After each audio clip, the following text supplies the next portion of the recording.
All right, everyone, we're about a year out from the midterm elections, technically a little bit less, of course, because that takes place in November of next year. The Democrats have yet another problem, which is that they've got a 2-to-1 as far as House members that are retiring. 23 Democratic House members are retiring from office. Only 12 Republicans. There's a reason for this. Vulnerable Democrats, if I'm in a swing district and I see that I'm -8 because Brandon is bringing me down, and I don't have any confidence the economy is going to pick up before the midterms, and I don't have any confidence that the border crisis will be solved, and especially if I happen to be in a border county, as some of these Dems are, why would I bother running? I would rather retire. I would rather not get humiliated. Losing your bid is not necessarily the greatest career trajectory if you intend to have a future in politics. And of course, a lot of these people, they've been in politics for long enough, they don't have any other repartee to fall back on. Like, yeah, I got my law degree, but I've been in office for the last 6 years. I don't even practice law at this point. I've been relying upon that sweet politician cash. People pay me people pay me under the table when I release a shitty book. I release a book and China buys 10,000 copies. I get $1,000 a plate at the gala every single year, and I get a nice Christmas bonus. The Democrats have a big problem because, number one, they had more House members, so that means generally you're going to have a slightly higher uptick in the number of retirements. But I think that the second reason is twofold. Number one, Democrats, for the first time in, I think, a decade, are the older party, especially in the Senate, but to a lesser degree in the House. Their members are older, on average. Sometimes people get older and they're like, well, I got grandkids now. You know, I'm almost 70. I want to take it easy. I can't do this anymore. They get burned out. They get stressed. Or they're like, hey, I got a health issue. It looks like I won't win re-election because I can't really campaign because I just had a series of mini strokes. Fuck it. The other part is that there's demoralization. If we look at all available polling right now, it's going to be a wash in the midterms for the Dems. This is self-serving on behalf of some of these Democrats that are retiring and not seeking re-election. By the way, the funny part is that it actually is a feedback mechanism. So the enthusiasm in the party, keep in mind incumbents have a slight advantage, so this is also meaningful on that level. You've got low enthusiasm, potentially a bad turnout and stuff, so people get demoralized and so they don't seek to be reelected. Because they don't seek to be reelected and there's no incumbent guarding that seat, the Republicans then potentially win a couple more seats because of that. Now, how many pickups would we expect from this slew? Some of the people retiring, both Republican and Democrat, they're in safe districts.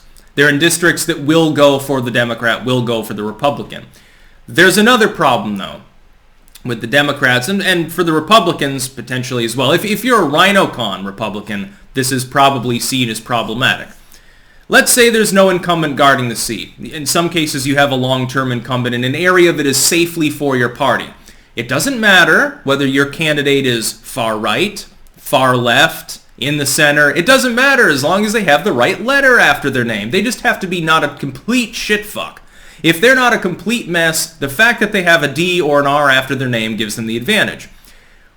But two groups of people, one in either party, generally they overlap heavily, have the advantage when it comes to tactics, organization, and just pure activism because there's younger people involved. For the Republicans, it's the populists. It's the Trump people. They've got the momentum. The RhinoCons have lost virtually every engagement over the last few years. And they're still losing. The local party constructs are being subsumed almost single-handedly by Steve Bannon. Scott Pressler, who's one fucking dude, has probably changed tens of thousands of people's voter registration. And I don't think that he's a neocon. He is not a Romney Republican, based on some of his more recent postings. So good on you, by the way. I wasn't actually sure about that at the first. Then, on the other side, with the Democrats, the Justice Dems. The people who got you such great minds, such wonderful candidates as AOC and Rashida Tlaib. Those ones. They managed to pick off 4 slots years ago. Then they picked off 3 more. They got 7 people in the House of Representatives.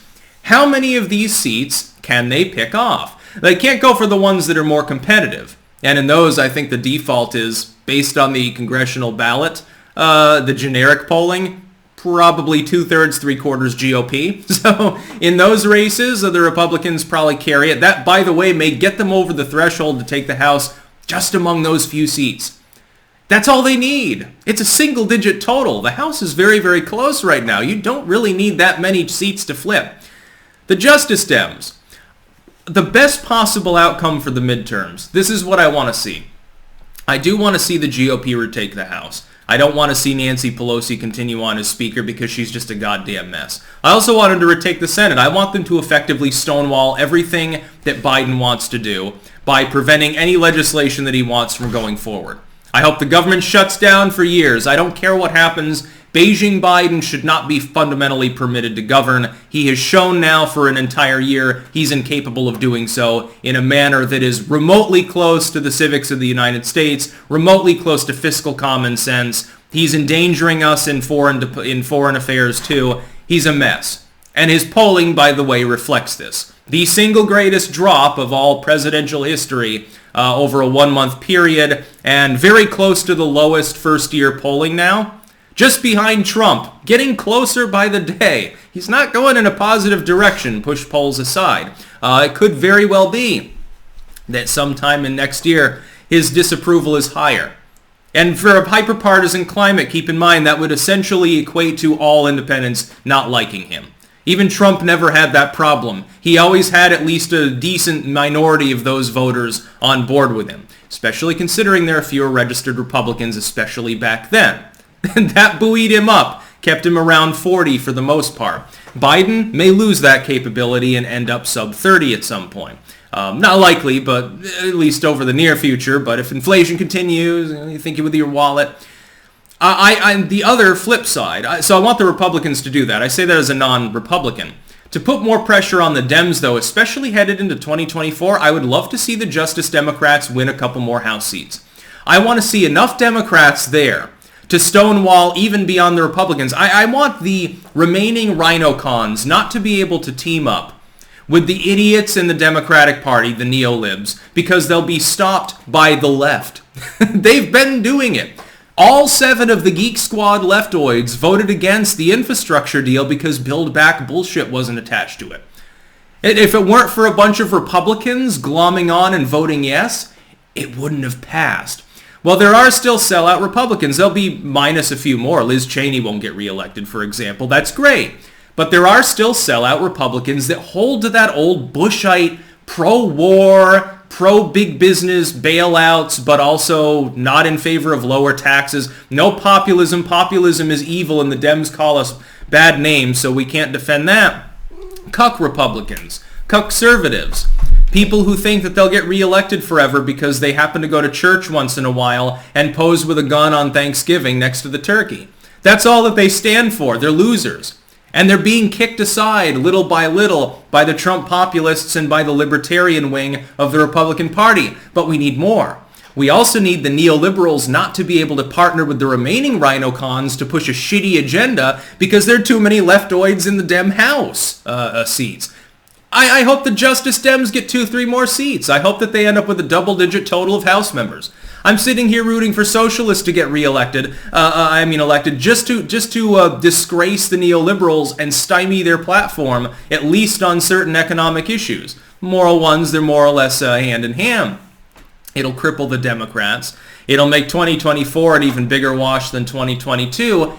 And then we can return to sanity, which we had in 2016, 17, 18, and 19. We had sanity under Donald Trump. This is something that the corporate media doesn't want you to understand because they're terrified of actual economic populism because it doesn't benefit the billionaires. That's the whole point. They were even willing to lie and claim that they themselves were being fiscally benefited by Trump's economic policies just to keep people from recognizing how great his tax reform was. Meanwhile, they will sit there up at bat and pitch for Biden's so-called tax reform, the biggest provision of which is the restoration of limitless SALT write-offs for blue state billionaires. How crazy. It's almost like they love the neoliberalism because they make more money. They make more moolah. That's what this is all about. They don't want populism. Certainly don't want any semblance of libertarianism at this point. They're going crazy about the Free State Project. So yes, the Democrats have a House retirement problem. Good. They deserve it. That's about all. Peace out.